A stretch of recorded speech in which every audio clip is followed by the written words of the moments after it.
Steroid മരുന്നുകൾ മാത്രമല്ല, പനിക്കായി കഴിക്കുന്ന പാരസിറ്റമോളും, ഹൃദ്രോഗികൾ കഴിക്കുന്ന ബ്ലഡ് തിന്നർ ആസ്പിരിനും, അസിഡിറ്റിക്കായി കഴിക്കുന്ന മരുന്നുകളും, ക്യാൻസർ മരുന്നുകളും ഒക്കെ ഒന്നോ അതിലധികമോ രീതിയിൽ നമ്മളുടെ ഇമ്മ്യൂൺ സിസ്റ്റത്തെ മരവിപ്പിക്കുന്നതിലൂടെയാണ് അസ്വസ്ഥതകൾ കുറയ്ക്കുന്നത്. അസ്വസ്ഥതകൾ കുറയ്ക്കാനും ക്രിട്ടിക്കൽ സ്റ്റേജിൽ പലപ്പോഴും രോഗിയുടെ ജീവൻ രക്ഷിക്കുന്നതിലും ഇത്തരം ഇൻഫ്ലമേഷൻ കുറയ്ക്കുന്ന മരുന്നുകൾ പ്രധാന പങ്കാണ് വഹിക്കുന്നത്.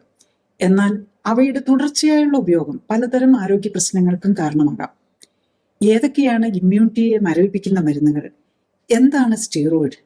അവ എങ്ങനെയാണ് പ്രവർത്തിക്കുന്നത്? പാർശ്വഫലങ്ങൾ എന്തൊക്കെ? സ്റ്റീറോയിഡുകളും ഇമ്മ്യൂണിറ്റിയെ മരവിപ്പിക്കാനുള്ള മരുന്നുകളും ഉപയോഗിക്കുന്നവർ എന്തെല്ലാം ശ്രദ്ധിക്കണം? എങ്ങനെ ഇത്തരം മരുന്നുകളിൽ നിന്ന് മോചനം നേടാനാകും? രോഗമുണ്ടാക്കുന്ന അസ്വസ്ഥതകളിൽ നിന്ന് മരുന്നിന്റെ സഹായമില്ലാതെ മോചനം നേടാനാകണം. അതായത് മരുന്നിൽ നിന്ന് മോചനം നേടണമെങ്കിൽ രോഗത്തിൽ നിന്ന് മോചനം നേടണം. അതെങ്ങനെ സാധ്യമാക്കാമെന്ന് നോക്കാം.